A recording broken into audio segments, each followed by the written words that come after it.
Hello and welcome everyone to the Asia Society Policy Institute's webinar on Tariffs and Textiles, Fashion Interrupted. I'm Farwa Aamer, the Director of South Asia Initiatives here at ASPI in New York. On April 2, the United States announced a sweeping package of reciprocal tariffs that sent shockwaves through the global trading system. The textile and apparel sectors, deeply embedded in global value chains, were among the hardest hit. Countries across South Asia and Southeast Asia, including Vietnam, Bangladesh, and Sri Lanka, which serve as manufacturing powerhouses for the global fashion industry, were hit with steep tariff hikes. These economies, heavily reliant on textile exports, are confronting mounting uncertainty about the future of an industry that is critical to both their GDP and employment as they try and negotiate favorable trade terms with the United States. At the same time, the US fashion industry, already one of the most heavily tariffed sectors, is bracing for further strain, and it's slightly overshadowed by the other sectors like steel, pharmaceuticals, and others. Brands and retailers that depend on Asian manufacturing hubs are urgently reassessing sourcing strategies, weighing alternatives, and planning for potential disruptions. With the 90-day pause on tariff implementation set to expire early next month, pressure is rising on trading partners to reach a favorable deal. So today we ask what lies ahead for the global textile and apparel landscape in light of shifting US trade policies? How will these developments affect manufacturing in Asia? And what will be the future of fashion supply chains, pricing strategies, and consumer behavior worldwide? To unpack all this and more, we are thrilled to have an expert panel with us today.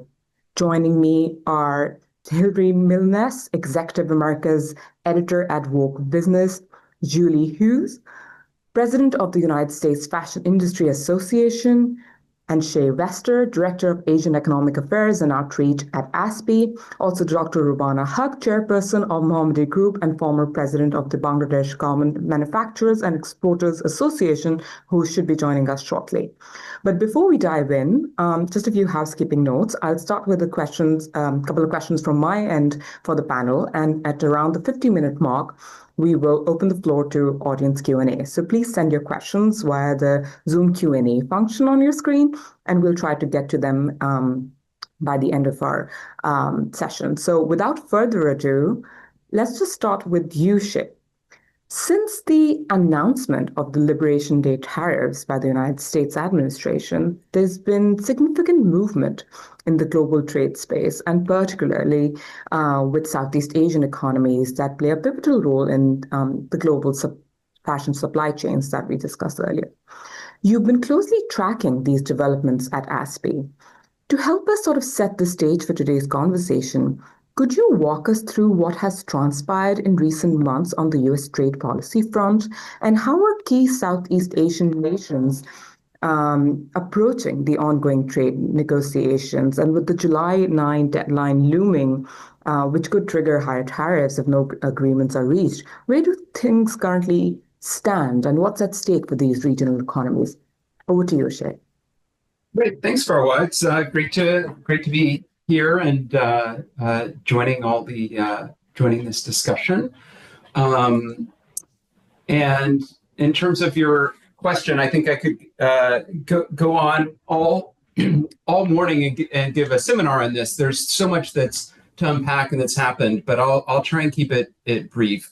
As everyone knows, Donald Trump returning to the White House has brought a significant shift in U.S. trade policy. While this wasn't unexpected, on the campaign trail, Trump said that he would impose tariffs of up to 20% on all imports and 60% or more on Chinese goods. I think there was a lot of questions about whether that would take place and how quickly. And also, I think, we've seen higher tariffs than even were expected under some of his things that he said during the campaign. So shortly after he came into office, Trump imposed a 20% across-the-board tariff on China. These were the so-called fentanyl tariffs that are still in place now. And these were on top of some more narrow but still substantial tariffs that were already in place from Trump's first term. But then the I think real event that has impacted so many countries around the world was the April 2nd Liberation Day announcement that unleashed a sweeping new tariff regime. It included a baseline of 10% tariffs across all imports for all countries, and then reciprocal tariffs that targeted countries with large trade surpluses with the United States. So top garment suppliers, apparel suppliers in Asia were hit with some of the highest rates. Now facing backlash and economic concerns, economic risks, the Trump administration did put in place a 90-day pause, and that comes to an end on July 9th, so coming up very quickly. As that approaches, we're seeing trading partners intensify efforts to try and satisfy U.S. demands to avoid reimposition of these high reciprocal tariffs. And as a result, we've seen a lot of offers coming in from countries to either increase purchases of U.S. goods or accelerate cooperation in various areas and to reduce market access barriers. But so far, we've only seen one deal concluded. That's with the United Kingdom. But we've seen, many countries critical to the textile and apparel sector are actively negotiating. Countries with the United States, countries like Vietnam and Cambodia, India, Indonesia. But I think varying levels of progress are being made with these different partners. And so it kind of remains to be seen what deals may be concluded before that July 9th deadline. I just note that talks with China are on a separate timeline with an initial deadline of early August. And to kind of add another layer, as countries have been coming to Washington to try and negotiate with the administration and press their case for a deal, we've also seen the courts, in the Court of International Trade ruled in late May that that AIPA Act, that's the authority that was used to impose these tariffs, was not valid. Was not a valid basis for imposing these tariffs and ordered their removal. Now that is working its way through the U.S. legal system, adding additional uncertainty. And I would also just note that that President Trump has been using another authority, Section 232 tariffs, to impose additional sectoral tariffs or launch new investigations in various sectors of concern. And I think it is worthwhile noting for this conversation that has not included the garment and textile industry. So maybe just to conclude, I would say that as the July 8th deadline approaches, I think there's some questions that we might, or things we might want to be watching. First is which countries are able to conclude the deals by that deadline, and for those that don't, and that are considered by the administration to be negotiating in good faith, will there be an extension? And in addition, will certain countries without a deal see reimposition of the high reciprocal tariff rates? Another question is, how will countries that are not actively negotiating, and many of these are smaller developing countries, how will they be treated? And another thing to look at is just how these legal battles are going to play out in the coming months, and how will they affect the impact and kind of impact the pace and outcome of the talks. And then finally, I think, a big issue looming is the US-China talks. Will those continue to hold? Will tensions increase? How does that unfold? I think will also really have some spillover effects for other partners in the Indo-Pacific. So with that, let me turn it back to you. Thanks. Thank you, Shay. Thank you for helping us set the stage. And like you said, there are a lot of questions still looming, and we'll find out, and especially on the US-China front, we'll come back to you to hear more about that. But I want to turn now to Dr. Huq, who's just joined us. Dr. Huq, like many South Asian neighbors of Bangladesh itself and others have been navigating a politically and economically challenging period. With the recent reciprocal tariffs that we just talked about, both Bangladesh and Sri Lanka have been hit with particularly high rates. The garment industry, as we understand, is the backbone of the Bangladeshi economy. And with the US being the single largest destination for those exports, these policy shifts carry real weight for what happens. So, how is Bangladesh responding to this new tariff landscape? What steps is the industry or the government taking to prepare in case no favorable resolution emerges? Like how Shay pointed out that there may be some deals that might not crack in this short period. And do you see any opportunities for Bangladesh if competitors elsewhere in Asia face similar or even harsher tariff barriers? Over to you, Dr. Huq. Thanks, Farwa. I wish I had an appropriate answer for you. At this point, I can only tell you that Bangladesh's export to the US is around $7 billion worth of only apparel. And as you know, we have 3 million workers in the country, and 65% of them are women. So their livelihoods will be directly affected if our exports dip to the single most largest export destination. So Bangladesh is facing a lot of challenges right now. Deadline is 9th of July.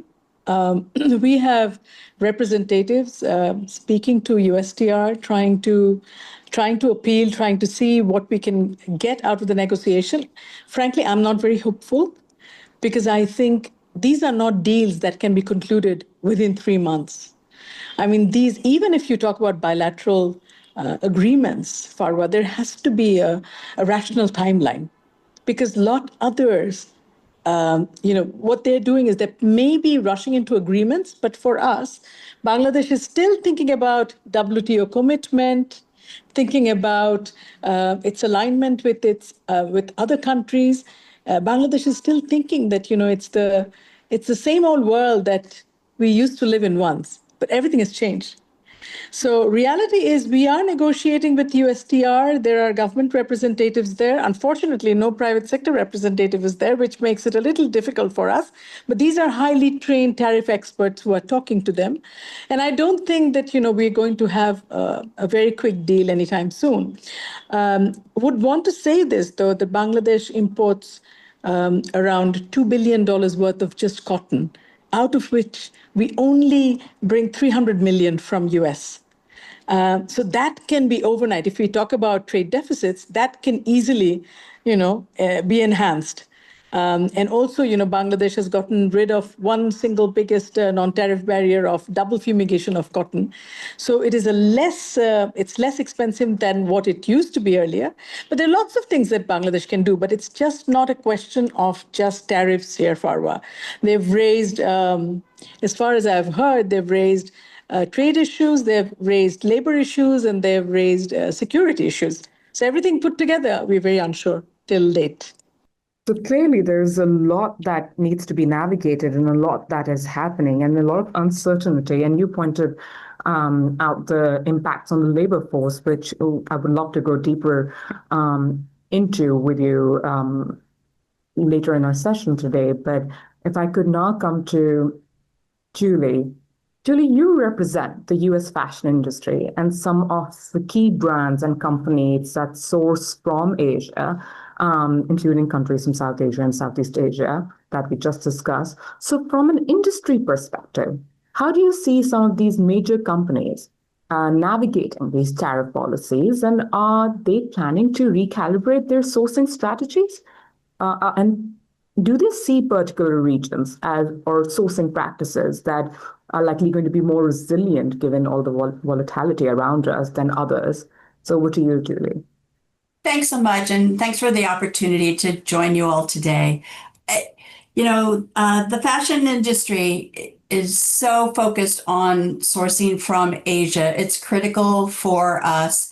And I just wanted to throw out one statistic here, because when we look at the imports of apparel to the US, the top 6 suppliers are Asia and South Asian suppliers, and they supply more than 70% of the apparel that's imported to the US market. So if we look at who are those countries, it's China, it's Vietnam, Bangladesh, India, Cambodia, Indonesia, and Pakistan. So the region's very important to us. And, overall, I have to say that it's the uncertainty, it's the unpredictability that is the most destructive for the ability to make decisions for sourcing right now.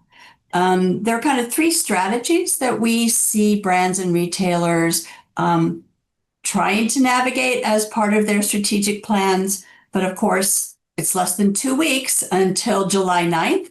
And July 9th might be a day of decision. It might be a day that it's extended for some countries, right? The Treasury Secretary said countries that are negotiating in good faith. We don't know what that means, but if you're negotiating, maybe there's an extension and we stay at the current level, but that uncertainty, I just have to emphasize how difficult that makes it. But so what are brands and retailers doing today? The number one effort is diversification. Now, in our sector, not to go back in the history books, but from the quota days where companies had to diversify, there was a huge amount of consolidation of companies looking for fewer suppliers, larger suppliers. We've moved on from that, and now we're back at diversification.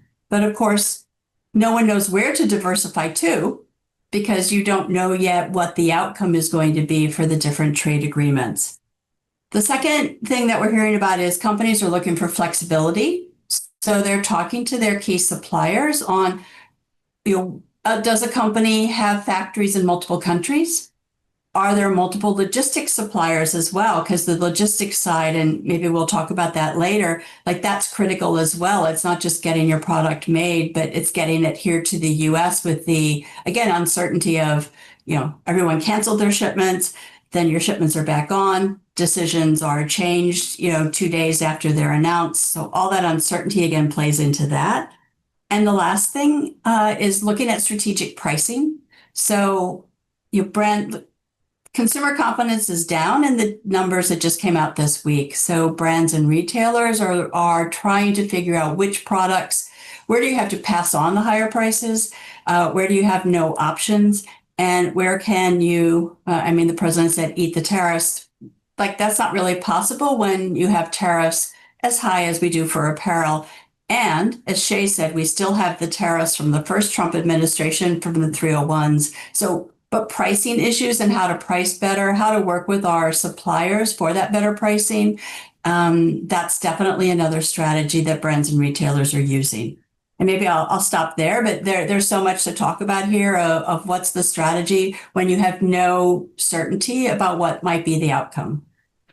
No, thank you, Julie. So it seems like, again, a common thread here is a lot is contingent on what the outcomes would be, which we don't have clarity on just as yet, and we may not in the coming months. So policy shifts are causing disruptions, and that's something that exactly why we're having this conversation today. And we hope to have another one in a few months' time to see if there's some certainty that we've reached. But Hilary, if I can come to you now.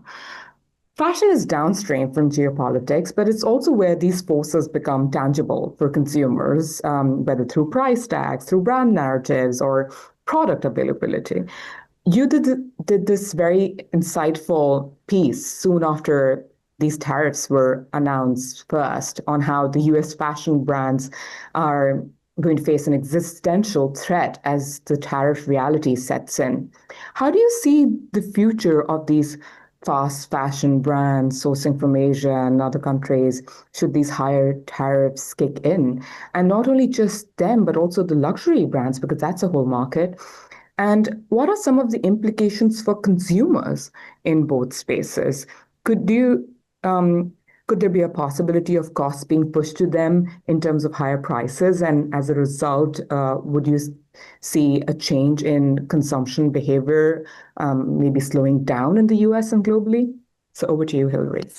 Yeah. Hi, and thank you for having me. I wanted to echo what Julia had just said around uncertainty, because the number of brands that we've spoken to this year since the tariff policies have come into play, that's the most recurring refrain that we've heard. It's really difficult to plan for the rest of the year. Most fashion brands are operating, at 9 months out, and right now they're hoping to plan for the holidays, but figuring out pricing for goods that have already been sold and shipped to retailers, not knowing how they are able to pivot their strategy there. And, for a decision as big as moving their sourcing, it's not a decision that they can make when they don't know what's going to happen. So a lot have been in a holding pattern. But I wanted to break it down into three segments of the industry, because you mentioned fast fashion and luxury, but there's everyone else in between, right? So if you think about fast fashion first, we covered closely the removal of the de minimis exemption that allowed companies in China and overseas to ship goods into the US that were under $800 in value duty free. That has gone away even since new negotiations have been made with China. It doesn't look like that's coming back. And so that directly impacts the business models of companies like Shein and Temu that really utilize that loophole to quickly grow in the US. And Shein was one of the companies that had to raise their prices first in May, around the time that exemption was removed. So when you think about, a business model like that, it is razor thin margins, heavily dependent on moving a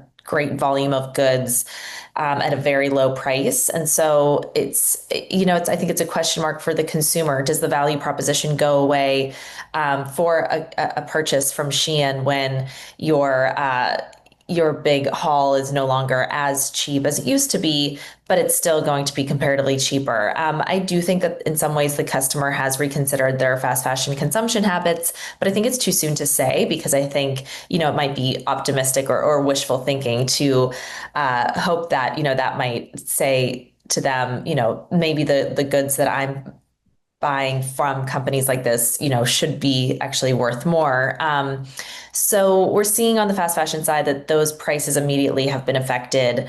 On the luxury end, we entered 2025 thinking about it as a recovery year after a luxury slowdown that we saw in 2024.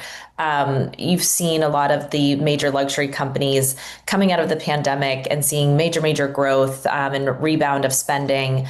And as those engines have started to run out, a lot of companies took losses and have seen sales start to fall, thanks to a combination of things like inflation and cost of living increases even before this year, prices going up, and the consumer in China not being a reliable source for luxury growth anymore. So 2025, obviously, I think is not, at this point, we can say it's not going to be a recovery year. Most analysts are projecting that we'll end the year down in the single digits for the luxury industry. That being said, these are massive companies that have a lot of influence with their suppliers, and some are vertically integrated. So they are able to, as you mentioned, eat the tariffs a lot more than the third segment, which is really everyone else. So I think that when you looking at these, maybe it's an independent brand, a small to medium-sized business. A lot of them, of course, are sourcing from Asia, but they also don't have the ability to quickly move or renegotiate with their suppliers. And so I think this year, that's where that existential threat really comes into play, because if companies aren't able to reorient their business and make the new scenario work, I think we could see a lot of these brands potentially going out of business by the end of this year if things don't change.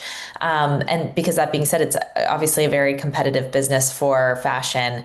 And this is not the time to pull back on marketing spend and or investment in your products. You still need to be able to get out there in front of the customer and just try to keep momentum up as long as possible. But it's a very difficult, margins game for a lot of these companies that just don't know what's going to happen or the cost that they're going to have to incur by the end of this year.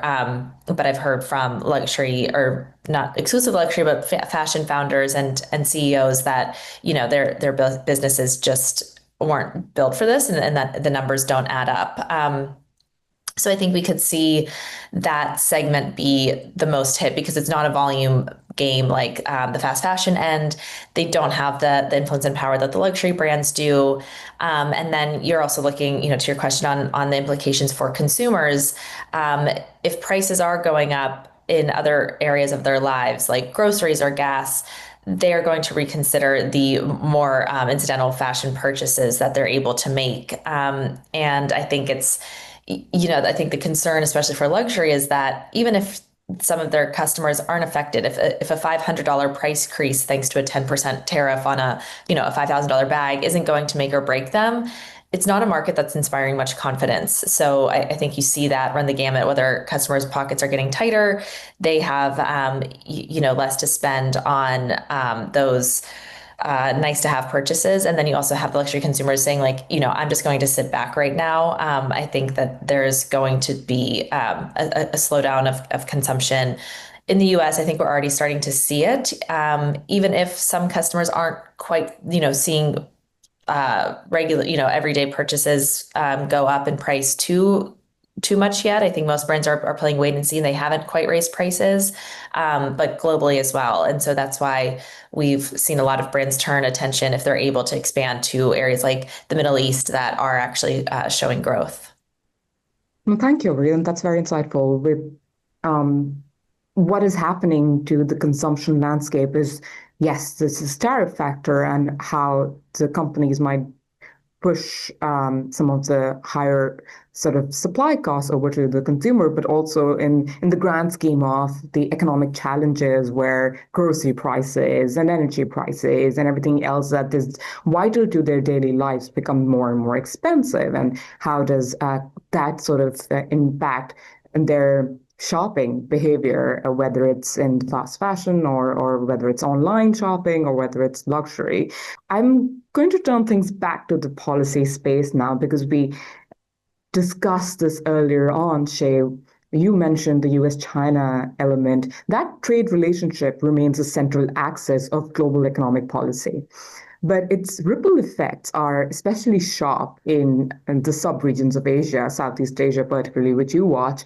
Regional countries are trying to trade with both sides without being forced to pick one over the other. And that is also just beyond trade, but that's a whole different conversation. But what are the main trade challenges you're seeing for Southeast Asian countries because of this US-China competition? And in your view, should the region be looking to hedge by deepening regional integration or building trade ties to protect some of its own key sectors like apparel beyond the US-China binary? Like Hilary mentioned, the companies are looking to the Gulf. So is that a sense within the Southeast Asian region as well? Sure, Farwa, thanks. So, it's interesting. I think that the U.S.-China negotiations are really looming very large and almost kind of paralyzing some countries as they're trying to understand what direction that deal will take, which, as I mentioned, is on kind of a different timeline. You even hear countries concerned that the U.S. is going to cut some grand deal with China that will leave them in worse shape. Now, of course, countries in Southeast Asia have excelled at balancing between the U.S. and China, but I think that is becoming harder to sustain. We're seeing pressure points really multiplying. So, on the one hand, you have the Trump administration demanding that partners reduce Chinese content in their supply chains, seeing explicit pressure there, pressure to perhaps introduce investment screening and limit economic integration. There's been a lot of concern around the issue of Chinese transshipment as well in the region. The UK deal, I think, is something we might look to. It explicitly includes provisions about limiting Chinese transshipment, though the details, I think, are still unclear on what that will look like. Then, on the other side, you have President Xi recently touring the region, warning about unilateral bullying and tariff abuse, taking steps to strengthen the relationship with countries like Vietnam, and has also made it very clear that that countries striking deals with the United States that disadvantage China will see some form of retaliation. So, this creates a real dilemma. I do think it's worth noting that there are various kind of components to the concern. One is on the security front. I do think in the textile and apparel sector that is less of an issue than in some of the fields like technology. So that's worth noting, but it still creates a real dilemma for the sector because first of all, a lot of the competitiveness of South and Southeast Asia's fashion manufacturing does depend on Chinese inputs, and so cutting these ties isn't only difficult, but could, I think, really make their industries less competitive. So to your question in terms of diversification, yes, I think absolutely that needs to be a priority, and we have been seeing countries taking steps to strengthen their relationships, negotiating either new trade agreements, accelerating ones that seemed like they were not going very quickly. We've seen that, for example, with India and the UK. So I think that's certainly critical. That said, if you look at the overall numbers, it's very difficult to replace the United States as a trading partner. That said, I mean, in terms of the options countries should focus on, one is just what can they do to increase and enhance regional integration in the region, including, there are some internal tariffs, but also really a lot of non-tariff barriers that fragment the regional market.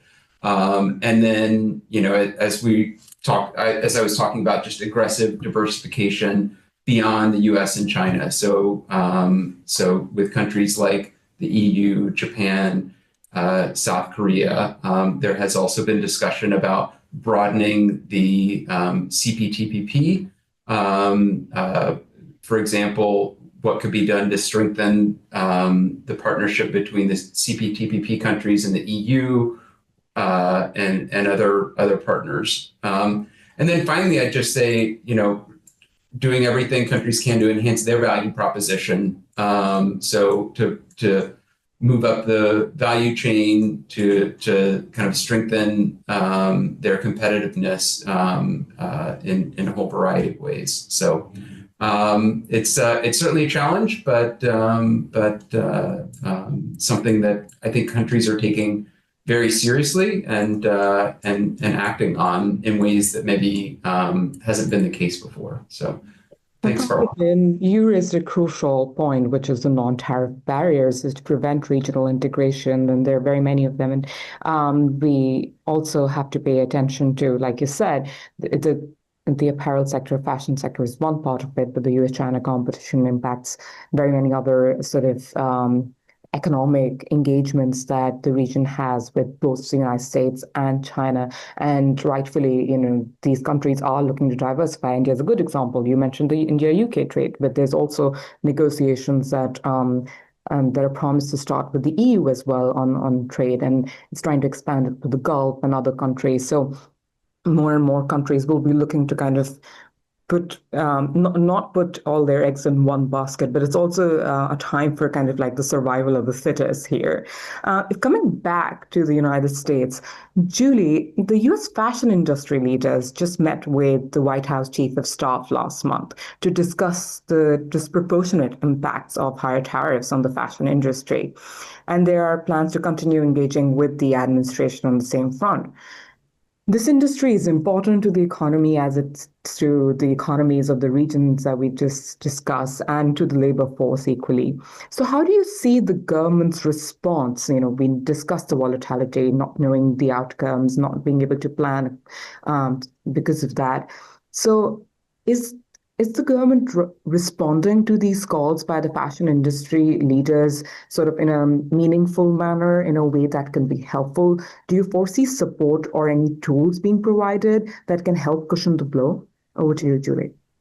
Sure, thanks. Well, I'd like to be super optimistic. Right now we still don't really know. What we know from the administration is that in their trade talks, and Shay spoke to this as well, is it's not just about trade and tariffs, right? It's about other issues.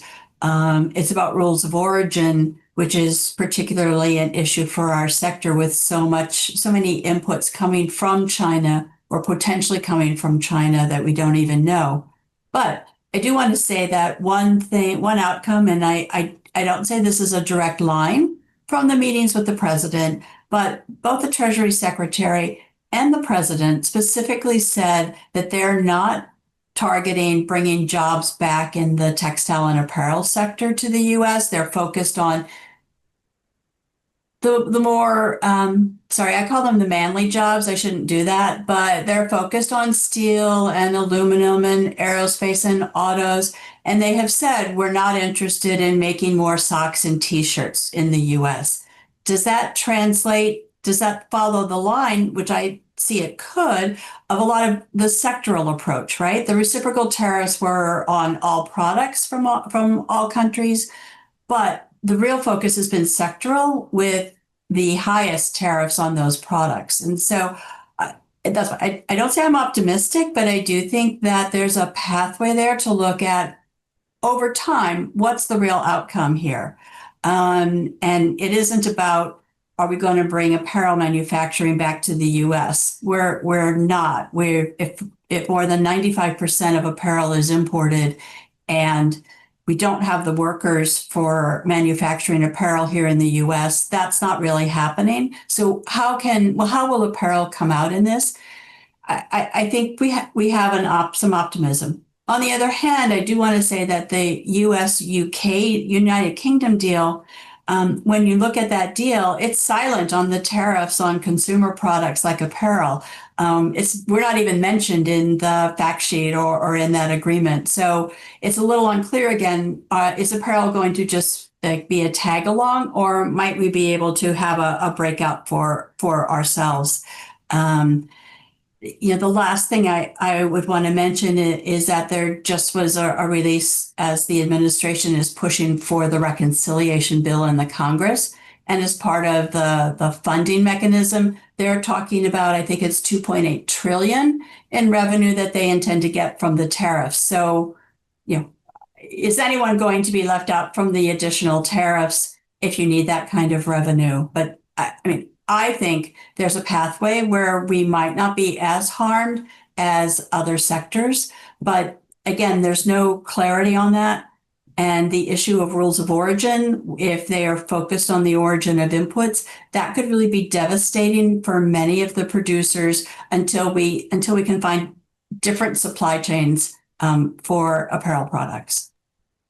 Well, thank you, Julie. And while we can keep that optimism alive, because that's one way to survive, to be hopeful that yes, it will finally settle, but it is very much a reality, a question mark for the apparel sector, whether it's going to be a tag along while the conversation is so dominated by some of these more major, semiconductors, critical minerals, and all of these other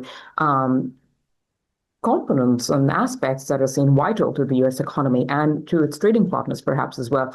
But I'm going to come back to Dr. Huq. since you were discussing the impacts on the labor force, and you kind of alluded to it slightly in your remarks earlier, the garment sector employs almost 4 million people. And like you mentioned, mostly women who are sort of the public face of the country's ready-made garment sector. So what happens to the wages and women employment if the tariffs deeply hurt the sector? Do you see deepening social and economic inequalities, which already are quite prominent in the region? And are there any provisions being thought of to support workers in such periods of transition, or say factory closures or businesses going out of order just because of the impact they receive when not being able to access the US market anymore? Over to you, Dr. Huq. Thanks, Farwa. I think it's going to be disastrous. Number one, I think the two segments are going to be very adversely impacted. One is the American consumer, who's going to be paying for a basic $2 t-shirt. They're going to be paying at least 74 cents extra if there's no US cotton component there or US component there. And if there's a US component there, then they're still going to be paying $2.52. So either 52 or 74 cents extra. That's one. So I don't know how they're going to be managing that, one. Number two, for Bangladesh, we were just getting excited about exporting to America. In January alone, we exported almost 49.52%. We saw an increase to $799 million worth of export only in January. So we grew almost 49%, while Vietnam grew 18% and China 9.35%. So we are the most promising segment because we've also done value addition. And we are not only just exporting basic products, we are trying to also add a lot of value addition to our product. So coming to Hilary's point on consumerism, the consumers are going to suffer for sure. Coming to the point that the Shay raised was on regionalism, Bangladesh does not have the capacity to basically pitch into ASEAN or even the intra-regional trade amongst us in SAARC countries. It's at the lowest. It's less than 5%. So, we're not doing well. So there are no other alternatives to Bangladesh. And worst of all, we are currently also, we are also in a transition period because it's interim government. So if there are serious policy issues that need to be really adopted, and we just don't know. I mean, right now we have no alternative. So to answer Julie's comment, or to just refer to it, do we have any alternative plans for of salary settlements? Actually, it was your point. We don't. So when COVID hit, the government actually gave us low-interest loans, so we could survive for 3 months. For now, we have no alternative. So, and the economy is also struggling. So at this point, the segment that's going to be hurt most is basically the segment of the workers. So with no alternative, with almost no time there, with such a tight deadline, we're resource strapped also at this point. So humanism has to step in. And we have to look at the entire thing, from another angle altogether, because Bangladesh also has the highest green factories as well. So we are green, we are good, and we are global, and we are big. So alternatives may not also come easily because neither Cambodia nor Vietnam has the production capacity that we have. Nor does India. And I'm not sure whether India is really, all gung-ho about producing more garments. They have better things to do. We are still in an economic complexity ranking. We are at a very low level, and the whole country depends on garments, which is a mistake, of course, to start with. But it's a mistake that cannot be corrected overnight. But the lives and the fate of the workers, 4 million workers, will be impacted overnight. So what do? We have no answers at this point of time. It's not as if we are great with economic diplomacy either. So I'm just being very frank that, we have to, I don't know, we can't do much but pray at this point of time. Dr. Rubana, I really appreciate your candor. It is, like you said, regionalism and regional integration, the possibilities of it, they just become bleaker and bleaker as we go into the future. We don't foresee a force of sort of economic cooperation driving countries together. But there should be a case for it, regardless, and if political will is there for it, which is the missing component. But also what you said with regards to the Bangladesh survival based on the R&D sector, but also being the one that is particularly investing in the green economy and producing things in a more sustainable manner, and that needs to be valued, that needs to be sort of amplified and profiled, and ideally, used as a model for other countries. But the interim government setup and the reforms, a lot is also contingent not just on what's happening in the United States pertinent to Bangladesh, but also what will happen within Bangladesh, impacting the lives and livelihoods of people and the economy and the political landscape. So just a reminder to everyone, we will take questions. So if you have any questions, please use the Q&A box in front of you to send in your queries, and we'll try to get to some of them. I want to come to Hilary now, and we talked about the green side of things, so I think this is perfect set. How do you see these tariffs and trade policy impacts on circular fashion models, the resale market space, and the road to sustainability within the fashion landscape? It was being championed a while ago, but what is the current state of play? Yeah, thanks. And thanks, Dr. Huq, for the powerful words. I think that is, really the human impact of what we're seeing happen on the global scale, and it's not often, brought up enough. So from the sustainability and circularity policy side, and, then comparing that to actual consumer behavior and brand strategies, I think I don't think we can count on seeing much in terms of policy that furthers circular fashion in the US under this administration. I think that if you look at what's happening in the EU at the global scale, it's a slightly different story. And there are some expectations that global brands will be held to in terms of the different circular commitments and sustainability initiatives over the next 5 or so years. But I think largely in the US, we can count out any sort of legislation that holds brands' feet to the fire in terms of circular supply chains or work there. So then it's a matter of leaving it to the brands to invest in their own circular supply chains. And I think the fear right now is that, or the concern is that, in times of a recession, when there is a global industry downturn, brands are put up against the wall, and sustainability initiatives become a nice to have and not table stakes, as we've seen them becoming in the past several years. I think this is going to be something to watch for, especially, but when it comes to where can circular fashion systems or policies help brands through this moment. We've definitely seen some fashion brands still investing or looking into next gen materials, because that broadens their supply chain and the types of materials that they have access to or can use, but it's still not really happening at scale. And so I think that, there's not going to be a massive sea change or shift towards that circular function from the brand side just yet. But I think what we'll see happen really on the consumer end is a bigger push into secondhand and resale. This is something that we've already seen. I mean, we've had massive years for secondhand shopping platforms.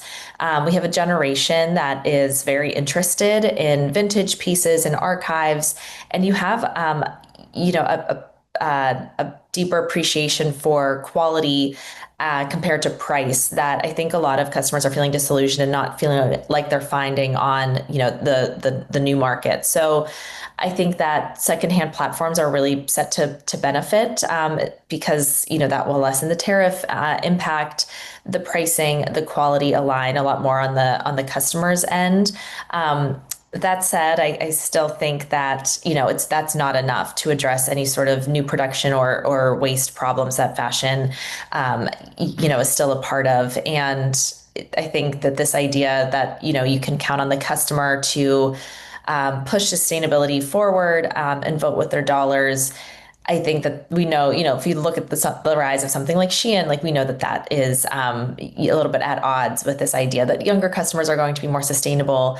But I do think that, there is some hope that we can look at what's happening globally and think about, okay, how can we make more of what's already in production and already been made? How can we use next gen and new materials and alternatives to really further and help brands weather this all of this storm? Thank you, Hilary. You are completely fair to say that it's not enough, and then it has to be a two-way street. And the waste problem it's like whole different conversation, right, with the fashion industry. And but yes, we've seen a trend, and it's mostly driven by the Gen Z world, investment into thrift pieces, vintage pieces, but we'll see if this passes on to sort of the other consumer group as well with the tariff implications, if there is a massive hike in their regular sort of price purchases and the pricing of their sort of go-to brands, or sort of whatever their consumption looks like going forward. But we do have one question here, which I would like to pose to both Julie and Dr. Huq, because it could apply to both the United States and then maybe to somebody in the region. So how should an entry-level fashion-educated textile professional go about career building and creating long-term humanistic value in this time of systems breaking down? So if I could have, Julie, your quick thoughts, and then Dr. Huq, your quick thoughts on that. I really appreciate how difficult this time is right now for new graduates, right? And for looking for jobs. I just saw a piece about how that's true, throughout the economy, that this is a difficult time with many sectors holding back on hiring.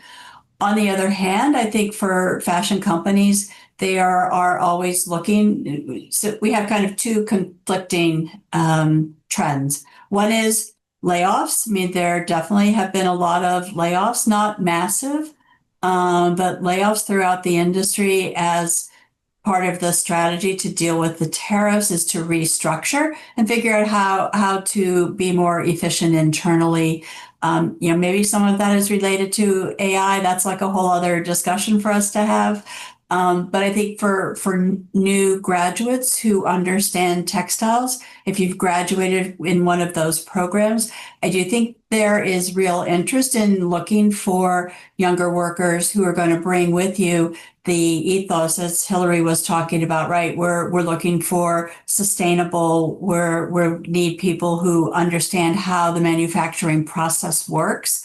If you don't have that knowledge, it's going to be very difficult to find a job, I think, in this sector. But looking at our benchmarking, we have a survey that we'll be releasing next month. Companies are still say that they are looking to hire in certain areas, and sustainability is one of them.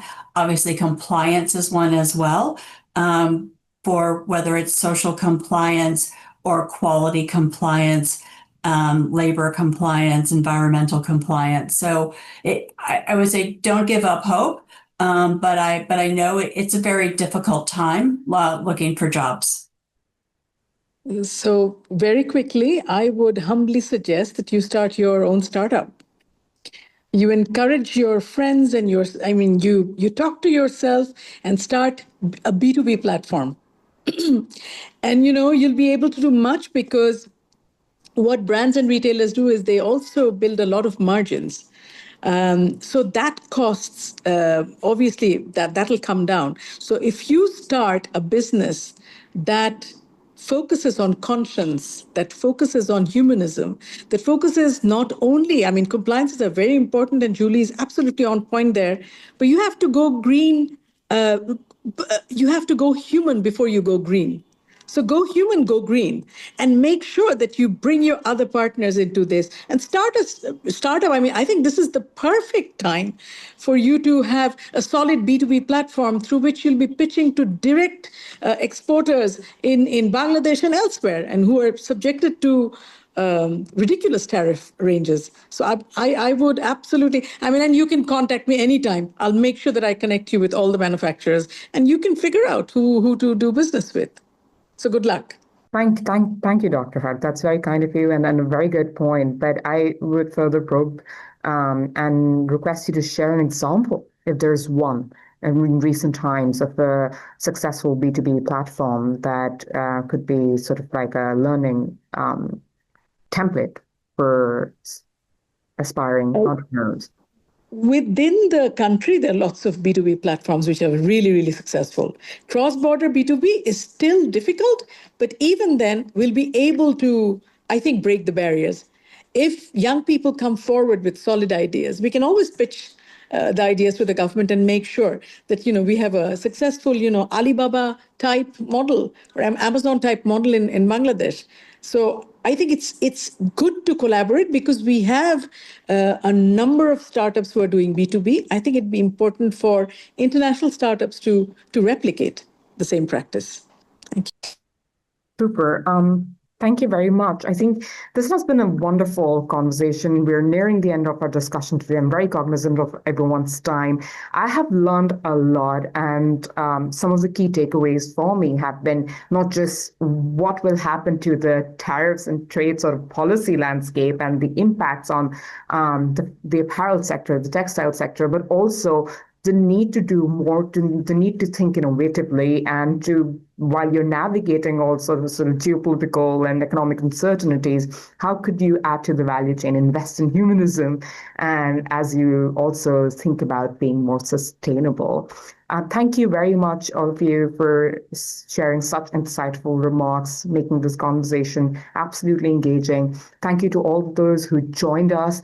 Please stay connected with the Asia Society Policy Institute. Subscribe to our newsletters. We have our monthly South Asia Snapshot. We just launched a Substack, which I highly recommend that you look up and sign up. And yeah, stay tuned for more. Thank you, everyone.